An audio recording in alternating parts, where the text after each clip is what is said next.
कर्मों के अनुसार उसे फल मिलता रहता है। संसार का सुख दुख हमारे पूर्वकृत कर्मों का फल है, जिसको प्रारब्ध कहते हैं। और प्रारब्ध में जितना लिखा है उतना होगा, चाहे आप ईश्वर को मानो चाहे न मानो। नास्तिक परमात्मा को नहीं मानता, ईश्वर की सत्ता को नहीं मानता, लेकिन नास्तिक को भी रोटी कपड़ा मकान परमात्मा देता है। क्यों? बोले उसके प्रारब्ध में उतना है। तो भगवान की कृपा का फल क्या है? धन संपत्ति वैभव सुख सुविधाएं ये भगवान की कृपा का फल नहीं है, ये हमारे कर्मों का फल है। तो भगवान की कृपा क्या है? तो संत जन कहते हैं भगवान की कृपा का फल है कि हमें सत्संग की प्राप्ति हो। हमें जीवन में सत्संग मिले तो समझ लेना कि ये हमारे कर्मों का फल नहीं है। कैसे कर रहा है? ये हमारे कर्मों का फल नहीं है, ये भगवान की कृपा से हमें प्राप्त हुआ। और भगवान जब किसी जीव पर कृपा करना चाहते हैं, उनके हृदय में दया प्रकट होती है। उस जीव की गति को देखकर संसार चक्र में भ्रमण करते हुए, बार बार जन्म मृत्यु के चक्कर में घूमते हुए जीव को देखकर भगवान के हृदय में जब करुणा उत्पन्न होती है, भ्राम्यमाणे स्वकर्म भी जीवे दुखाकुले विष्णोः कृपा काप्युपजायते। अपने कर्मों के अनुसार अनेक योनियों में भ्रमण करते हुए उस जीव को देखकर भगवान के हृदय में करुणा आती है कि एक बार इसे फिर अवसर मिले और ये अपने कल्याण का उपाय कर ले। और ऐसी कृपा जब भगवान की होती है तभी जीव को सत्संग की प्राप्ति होती है। उस कृपा का परिणाम सत्संग है। इसीलिए गोस्वामी तुलसीदास जी महाराज कहते हैं कि जब द्रवहि दीन दयालु राघव साधु संगति पाइये, जेहि दरस परस समागमादिक पाप राशि नसाइये। तुलसीदास जी महाराज वर्णन करते हैं कि जब द्रवहि दीन दयालु राघव साधु संगति पाइये, जेहि दरस परस समागमादिक पाप राशि नसाइये। भगवान की कृपा का फल सत्संग है। और सत्संग में आकर हम भगवान के स्वभाव को, भगवान के प्रभाव को, भगवान के स्वरूप को सुनते हैं और समझते हैं। सत्संग का मतलब जहां जाकर मुझे भगवत तत्व का बोध हो। केवल हम कुछ लोगों के पास जाकर के शिष्टाचार में कुछ समय व्यतीत कर लें, उसको सत्संग नहीं कहते। सत्संग का मतलब है जहां पर भगवान की चर्चा हो, भगवान के गुणों की चर्चा हो, भगवान की प्राप्ति के साधन का निरूपण हो, भगवान की प्राप्ति में बाधक तत्व क्या है इस तत्व का चिंतन हो, उसको सत्संग कहते। सत्संग तो किसी भी चीज को सत्संग नहीं कह सकते। एक जगह गांव में, गांव के बाहर कोई महात्मा के नाम पर कोई व्यक्ति रहते थे। सवेरे से शाम तक केवल गांजा ही पीते थे। तो गांव के दो चार लोगों को भी आदत पड़ गई थी। तो समय पर जब अमल लगती थी तो जाते थे पीने की। तो कहते थे क्या? बोले महाराज के यहां सत्संग करने जा रहे हैं। तो ऐसा सत्संग जीव का कल्याण नहीं करता। सत्संग का मतलब जहां भगवान की चर्चा, विशुद्ध भगवान की चर्चा, और सत्संग में आकर भगवान के गुणों का श्रवण। क्यों? बोले जब तक हम भगवान के गुणों को श्रवण नहीं करेंगे तब तक हमारे जीवन का अभिमान दूर नहीं होगा। जब तक हम अपने गुण का चिंतन करेंगे तब तक हमारे अंदर अभिमान होगा। माया के गुण का चिंतन करेंगे तो बंधन होगा, और मायापति परमात्मा के गुण का चिंतन करेंगे तो हम समस्त गुणों से मुक्त हो जाएंगे, बंधन मुक्त हो जाएंगे। इसलिए भगवान के गुणों का चिंतन ही कथा है। इसीलिए सबसे पहले गुण चिंतन ही महर्षि वाल्मीकि ने किया। नारद जी जब आए तो सबसे पहला प्रश्न यही पूछा कोन्वस्मिन् सांप्रतम लोके गुणवान कस्य वीर्यवान। हम उस परम पुरुष को जानना चाहते हैं जो गुणवान है, अनंत गुण संपन्न है। और परमात्मा के गुणों की चर्चा करते हुए ही महर्षि वाल्मीकि ने प्रश्न किया और उनके प्रश्न के उत्तर में देवर्षि नारद ने उनको रामकथा सुनाई। इसका मतलब भगवान की कथा भगवान के गुणों का वर्णन है। और भगवान के कुछ गुण ऐसे हैं, ऐसे तो भगवान के गुण बहुत हैं, सौशील्य, वात्सल्य, मार्दव, आर्जव, सौहार्द, साम्य, कारुण्य, माधुर्य, गांभीर्य, चातुर्य, स्थैर्य, धैर्य, शौर्य, पराक्रम, सत्य काम, सत्य संकल्प, कृतित्व, कृतज्ञता, वशी, वदान्यता, ये सब भगवान के अनंत गुणों का वर्णन शास्त्रों में भरा पड़ा। लेकिन भगवान के कुछ गुण ऐसे हैं कि वे गुण तब सार्थक होते हैं जब भगवान संसार में अवतार लेते। भगवान के सारे गुण दिव्य हैं और सदा सर्वदा भगवान में अनादिकाल से विद्यमान हैं। लेकिन वैकुंठ में भगवान बैठे रहें तो भगवान के कुछ गुण ऐसे हैं जो निरर्थक हो जाते हैं, बेकार हो जाते हैं। तो भगवान के गुण बेकार हो जाएं, यह भी बात ठीक नहीं। भगवान का गुण कभी निरर्थक नहीं होता। लेकिन भगवान अगर वैकुंठ में बैठे रहें तो भगवान के बहुत से गुण निरर्थक हो जाते हैं। अपने उन गुणों को सार्थक करने के लिए ही भगवान को अवतार लेना पड़ता।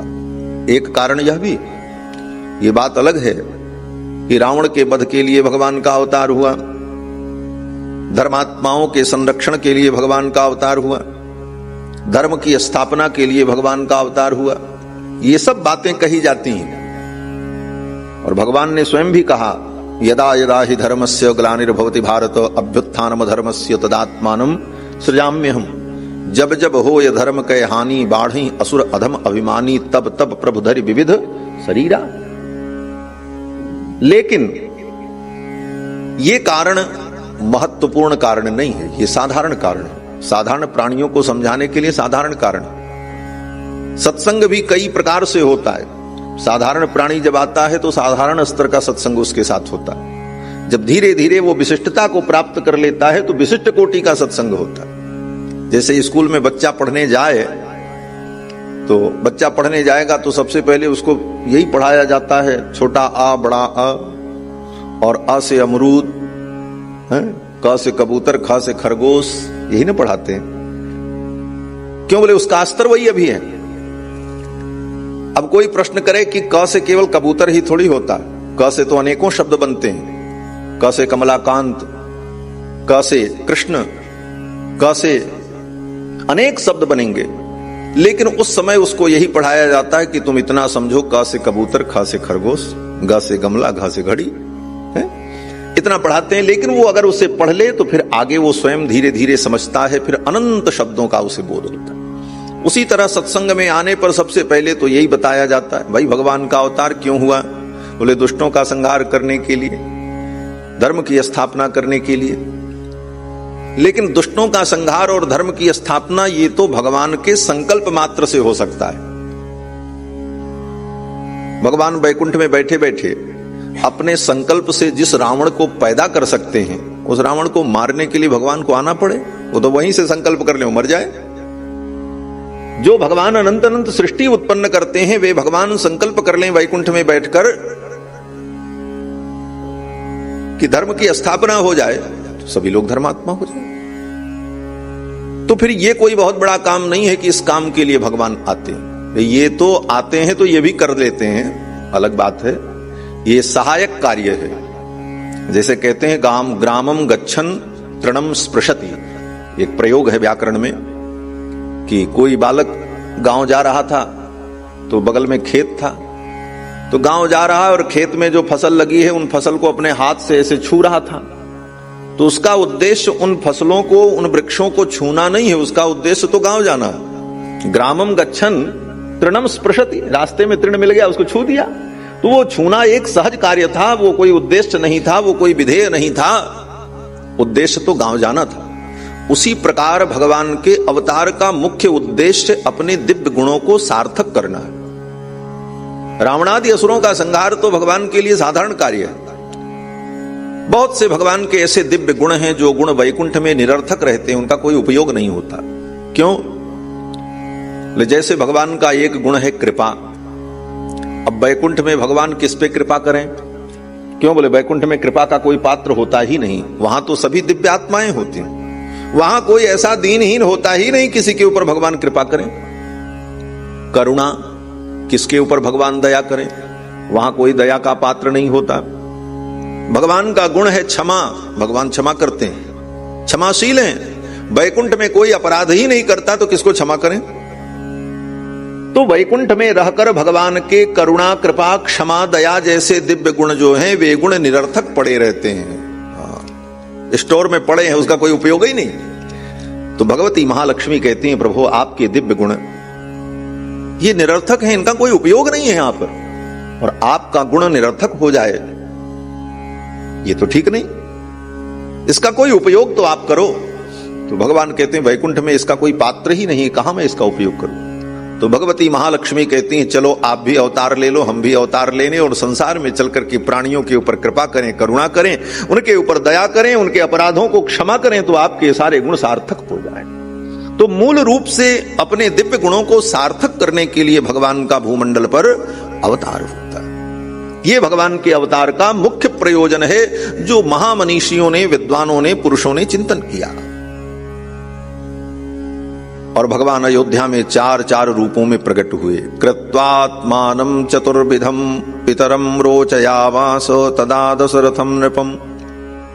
दशरथ जी को भगवान ने पिता बनाया और चार चार रूपों में भगवान प्रकट हुए।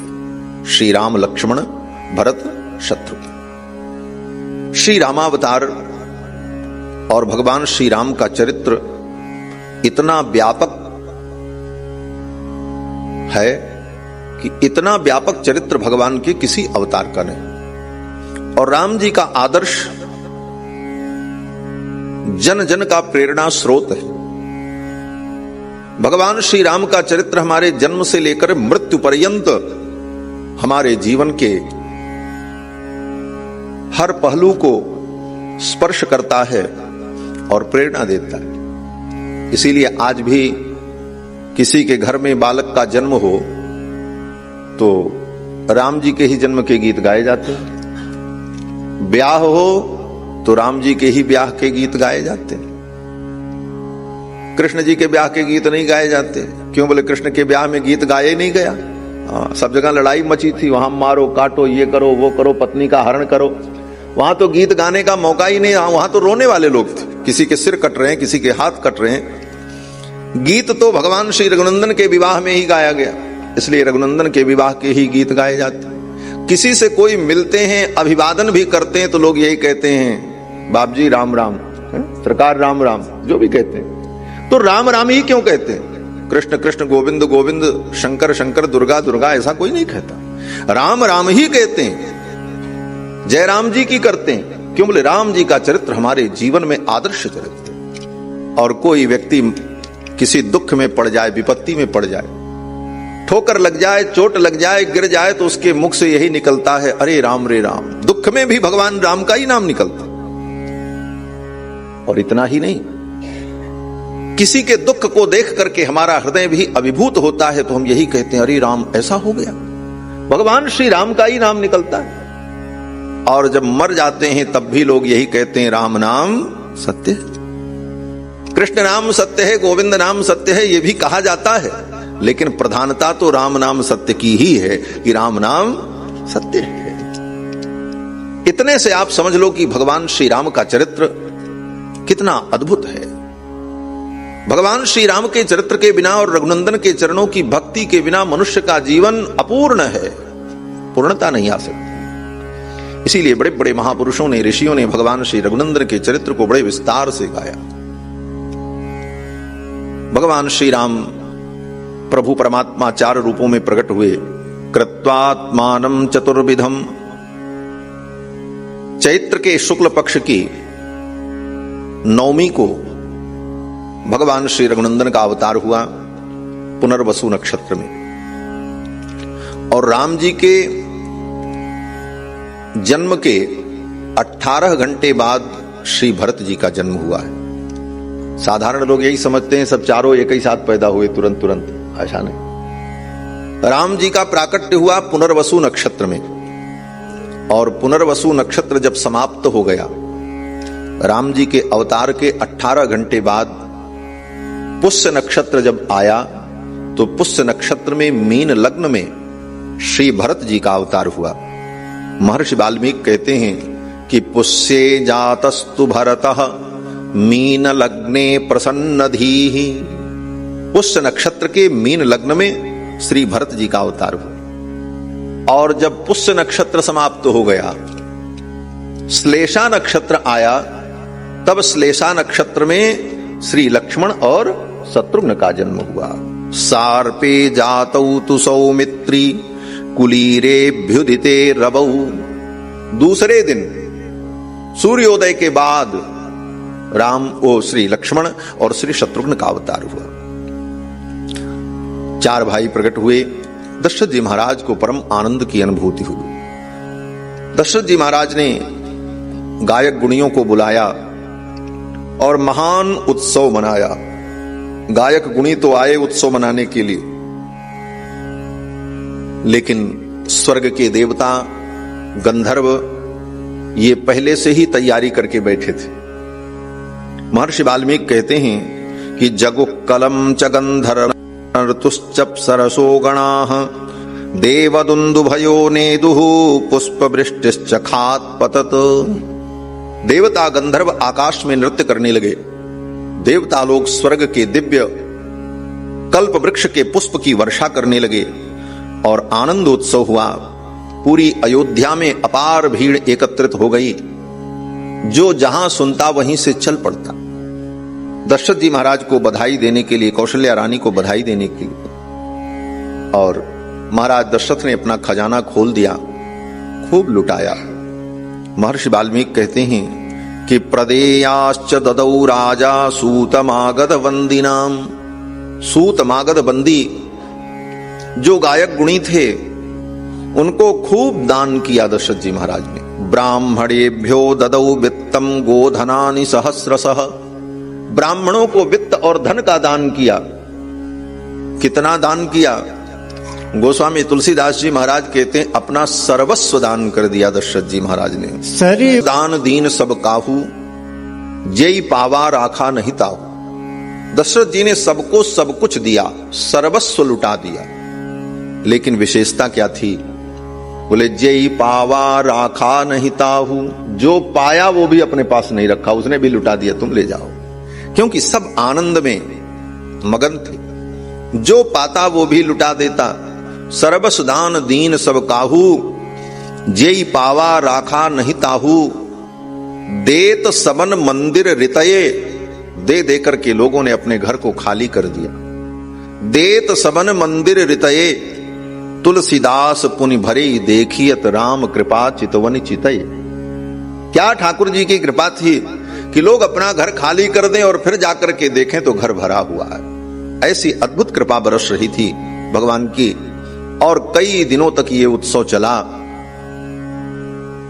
एक संत कहते थे कि इतना लुटाया गया और लूटने वाले भी लेकर के दूसरे को दे रहे थे।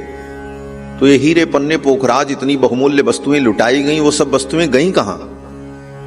बोले हाँ, ये भी प्रश्न है। जब कोई लिया ही नहीं, सब लुटा ही रहे थे, तो लिया किसने? तो संत कहते हैं कि जब अयोध्या में राम जी का जन्म महोत्सव मनाया जा रहा था, स्वर्ग के देवता लोग आए और स्वर्ग के देवताओं ने सोचा कुछ हमको प्रसाद मिल जाए तो मैं धन्य हो जाऊं, और राम जी की न्यौछावर लूट लूट करके देवता लोग लेकर के यहां से गए। मनुष्यों को तो जरूरत थी, मनुष्यों को तो परम धन परमात्मा मिल चुके थे, इसलिए उस धन में, कंकड़ पत्थर में उनकी कोई आसक्ति नहीं थी। लेकिन देवता लोग उस न्यौछावर को ले लेकर के स्वर्ग जा रहे थे। राम निछावर लेन देव हठ होत भिखारी। देवता लोग भिखारी बनकर के गलियों में खड़े थे और राम जी की न्यौछावर लूट लूट करके ले जा रहे थे। ऐसा अद्भुत आनंद अयोध्या में हुआ। और वास्तव में आज भी भगवान श्री रघुनंदन का जन्म महोत्सव जब अयोध्या में होता है, उस समय का वातावरण ऐसा अद्भुत होता है। जो लोग गए होंगे दर्शन किए होंगे उनको अनुभव होगा। अद्भुत वातावरण, लगता है सतयुग का पदार्पण हो गया है और जन जन में ऐसा अद्भुत आनंद, चारों तरफ हर्षोल्लास और मंदिर मंदिर में, घर घर में राम जी के जन्म की बधाई गाई जाती है। अनेक उत्सव होते हैं और पूरी अयोध्या दिव्य राममय हो जाती है। जेहि दिन राम जन्म श्रुति गावहीं, तीरथ सकल तहां चलिया। जन्म महोत्सव रचहि सुजाना, करहि राम कल कीरति गाना। जन्म महोत्सव का मंडान होता है और सभी लोग भगवान श्री रघुनंदन की कीर्ति का गान करते हैं। ठाकुर जब प्रकट हुए तो दूर दूर की सखियों ने जब सुना, अयोध्या की सीमंतनियों ने सुना कि दशरथ जी महाराज के घर में बालक प्रकट हुआ है, तो बधाई देने के लिए सब चल पड़ी, सज सज करके, श्रृंगार करके। श्री गोस्वामी जी महाराज कहते हैं कि वृंद वृंद मिली चली लुगाई, सहज श्रृंगार किए उठी धाई, कनक कलश मंगल भरी थारा, गावत पैठही भूप दुआरा। श्रृंगार करके, सज करके, मांगलिक द्रव्यों को लेकर के दशरथ जी के महल की ओर चल पड़ी और आकर के महारानी कौशल्या को, केकई को, सुमित्रा जी को, श्री दशरथ जी महाराज को स्त्रियां, सीमंतनियां बधाई देती हैं और गीत गाती हैं। चलो श्री राम लला सरकार की जय, श्री राम जन्म महोत्सव की जय, जय जय सीताराम। कई दिनों तक इसी प्रकार से भगवान श्री राम का जन्म महोत्सव चलता रहा। श्री गोस्वामी तुलसीदास जी महाराज वर्णन करते हैं कि राम जी के जन्म महोत्सव को देखने के लिए भगवान सूर्य रुक गए। अयोध्या का आनंद देखकर सूर्य भगवान भी ठहर गए, क्योंकि सूर्य कुल में भगवान का अवतार हुआ है और सूर्य नगरी में बैठ करके हम लोग कथा श्रवण कर रहे हैं। सूर्य भगवान के कुल में भगवान का अवतार हुआ तो सूर्य भगवान ने देखा कि प्रभु का अवतार मेरे वंश में हुआ है, मैं भी इस उत्सव का आनंद ग्रहण करूं। और सूर्य भगवान आकाश में रुक करके इस उत्सव को देखने लगे और देखने में इतने मगन हो गए कि भूल गए कि आगे जाना भी है। और 1 महीने तक सूर्य भगवान रुके रहे। परिणाम क्या हुआ? बोले दिन घटा ही नहीं। सूर्य भगवान अगर रुक जाए तो दिन जहां है वहीं रुक जाएगा, क्योंकि सूर्य का नाम ही है दिनकर, ये दिन करने वाले। जब ये आगे जाए तब दूसरा दिन हो।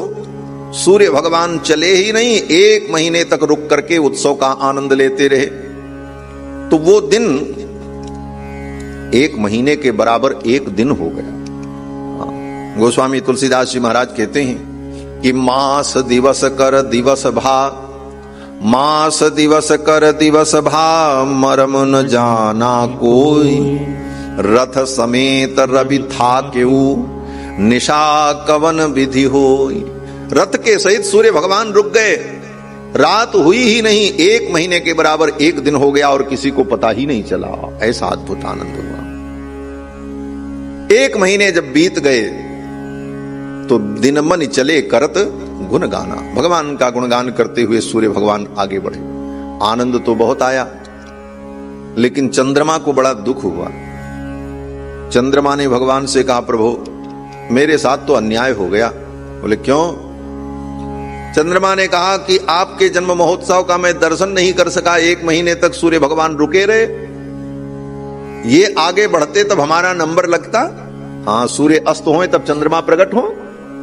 चंद्रमा ने कहा हमारा तो नंबर ही नहीं लगा, हमने तो देखा ही नहीं, हमको ये आनंद नहीं मिला। इस आनंद से आपने हमें वंचित कर दिया।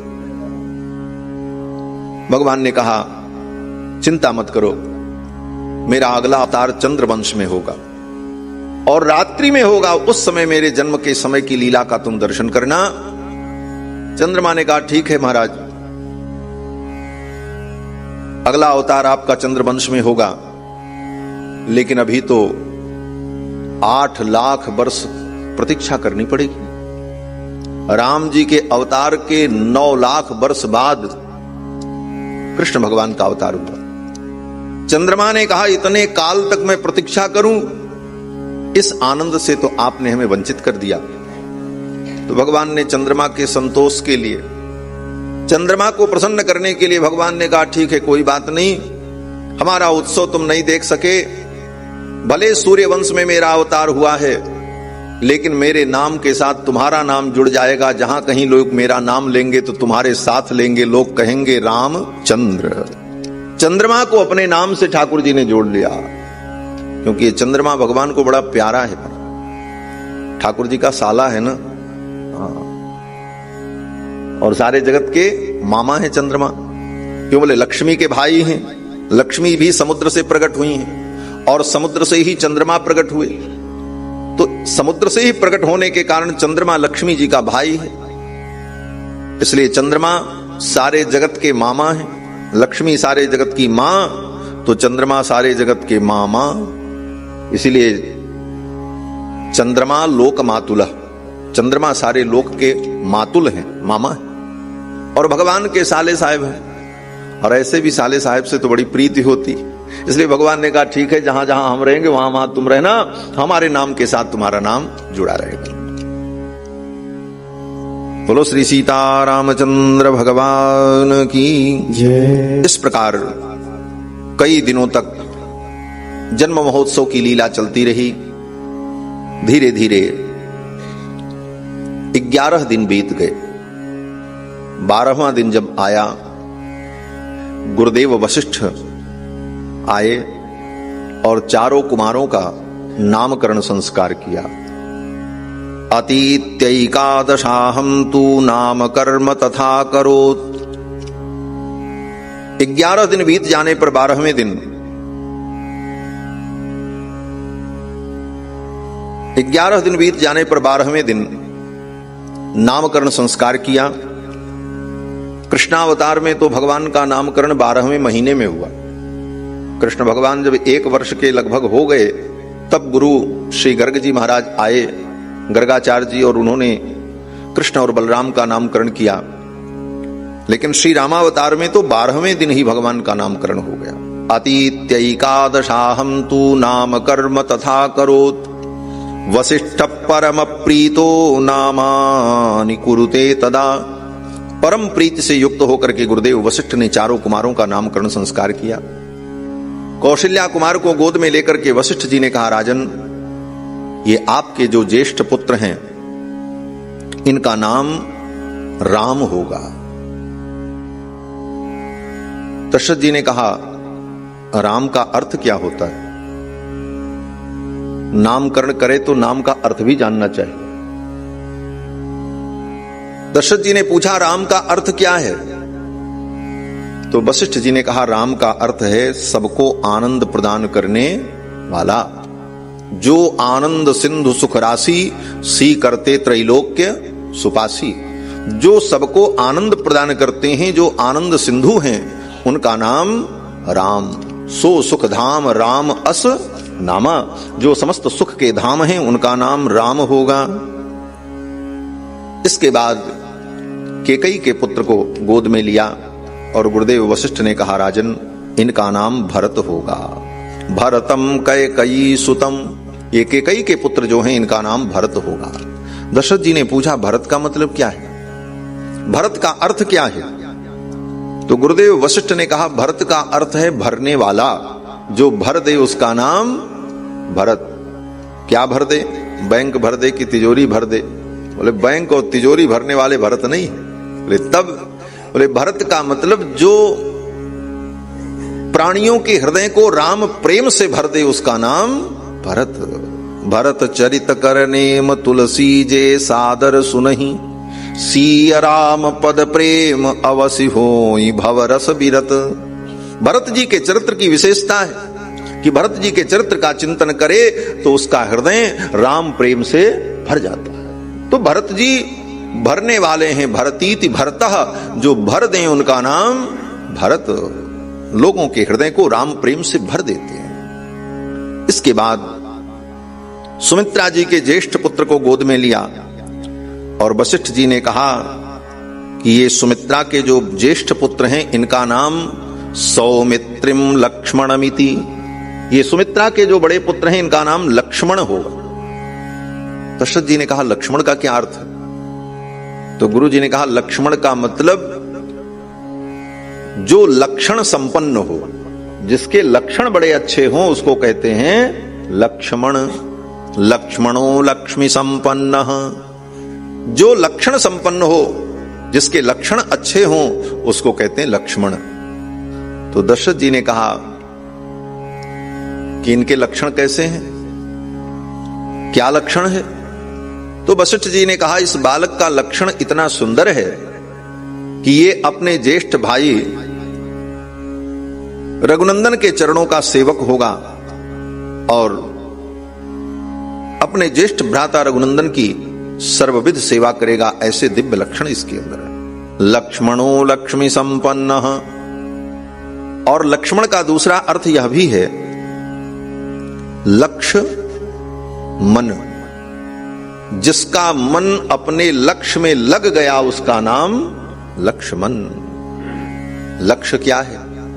बोले समस्त जीवों के लक्ष्य एकमात्र भगवान।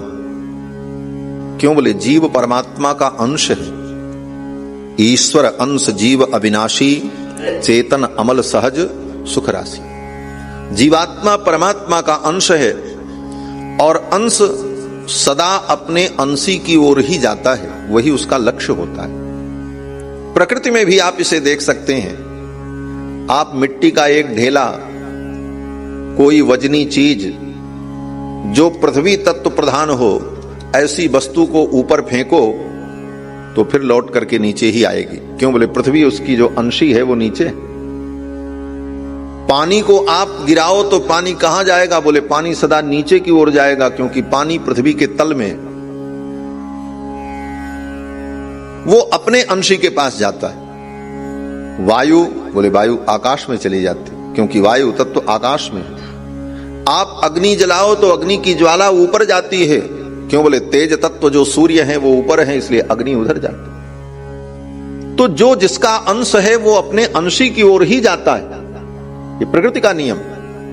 तो ये जीवात्मा भी परमात्मा का अंश है और जीवात्मा का एक ही लक्ष्य है कि वो अपने परमात्मा के पास, अपने अंशी के पास पहुंच जाए, आनंद सिंधु को प्राप्त कर ले।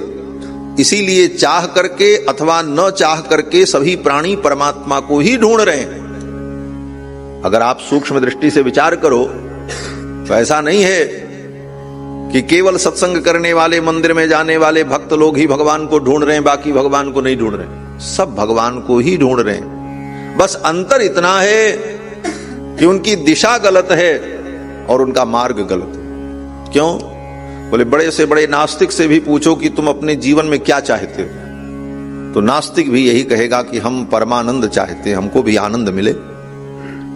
पापी से पापी व्यक्ति भी सुख और आनंद चाहता है। और सुख आनंद कौन है? बोले सुख और आनंद तो भगवान ही है। जो आनंद सिंधु सुख राशि, सी करते त्रैलोक्य सुखासी। अंतर इतना है कि वो नास्तिक होने के कारण, धर्म की बुद्धि न होने के कारण वो संसार की वस्तुओं में आनंद को ढूंढता है, जहां आनंद है ही नहीं। उन संसार की वस्तुओं में वो आनंद ढूंढ रहा है। ढूंढ तो आनंद को ही रहा है, उद्देश्य उसका गलत नहीं है, लेकिन ढूंढने की जगह गलत है। वो ऐसी जगह आनंद ढूंढ रहा है जहां आनंद है ही नहीं, और फिर वहां भी उसे धोखा मिलता है, फिर दूसरे जगह भी धोखा। अंत में वो हार करके फिर भगवान के चरण में पहुंचता ही पहुंचता है। ढूंढ सभी रहे हैं उस परमात्मा को, क्योंकि सब जीव उस परमात्मा के अंश हैं और परमात्मा अंशी है। और अपने अंशी में इस जीवात्मा रूपी अंश का मन लग जाए, अपने लक्ष्य में अपना मन लग जाए, इसी का नाम लक्ष्मण है। लक्ष्मण जी ने अपने मन को अपने लक्ष्य में, परमात्मा में लगा रखा है। इसीलिए पूरी लीला में आप देखो, लक्ष्मण जी को कोई चीज नहीं चाहिए। न ये कहीं के राजा बने, न कहीं के राजकुमार बने, न कहीं के युवराज बने, न कोई पद लिया। पूरी रामायण पढ़ लेना, लक्ष्मण जी ने कोई पद नहीं लिया।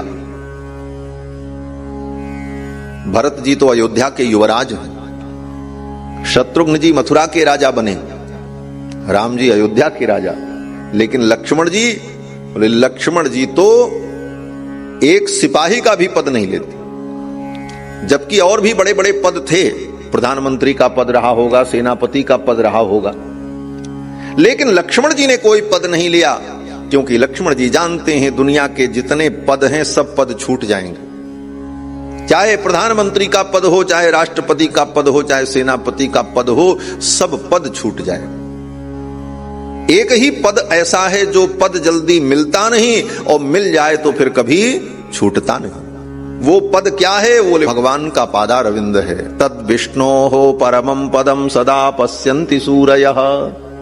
तद विष्णोः परमं पदम, भगवान विष्णु का परम पद, उनका पादारविंद, उनके चरणों की प्राप्ति, ये ऐसा पद है, ये पद सबको मिलता नहीं और मिल जाए तो फिर कभी छूटता नहीं। सदा पश्यन्ति सूरयः, सदा सदा उस पद की प्राप्ति हो जाती है, सदा वो उस पद का अनुभव करता रहता है। तो इसलिए लक्ष्मण जी ने कभी संसार के किसी पद की आसक्ति नहीं की, अपने मन को अपने लक्ष्य में लगा रखा है। राम जी के चरणों की सेवा ही इनका सबसे बड़ा लक्ष्य है, इसलिए इनका नाम लक्ष्मण है। लक्षण धाम राम प्रिय सकल जगत आधार, गुरु वशिष्ठ तेई राखा लक्ष्मण नाम उदार। इनका नाम लक्ष्मण रखा। इसके बाद सुमित्रा जी के छोटे पुत्र को गोद में लिया गुरुदेव वशिष्ठ ने और कहा, हे राजन, ये जो सुमित्रा के छोटे पुत्र हैं शत्रुघ्नम अपरम तथा, इनका नाम शत्रुघ्न होगा। दशरथ जी ने पूछा शत्रुघ्न का अर्थ क्या है? तो गुरु जी ने कहा शत्रुघ्न का अर्थ है शत्रुओं का नाश करने वाला। जाके सुमिरन ते रिपुनासा, नाम शत्रुघ्न वेद प्रकाशा। जिनके स्मरण मात्र से शत्रुओं का संहार हो जाए, विनाश हो जाए, ऐसे कुमार का नाम शत्रुघ्न है। वशिष्ठ परम प्रीतो नामानि कुरुते तदा, परम प्रीति से युक्त होकर के श्री वशिष्ठ जी महाराज ने चारों कुमारों का नामकरण संस्कार किया। नामकरण संस्कार जब संपन्न हुआ तो श्री दशरथ जी महाराज ने अपने परिजनों को, पुरजनों को खूब उपहार भेंट किया।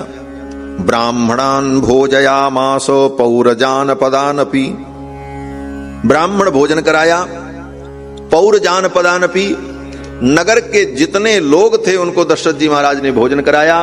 खूब भंडारा छक करके हुआ, लोगों ने खूब आनंद उठाया। इस प्रकार से भगवान श्री रघुनंदन का चारों भाइयों का नामकरण संस्कार हुआ।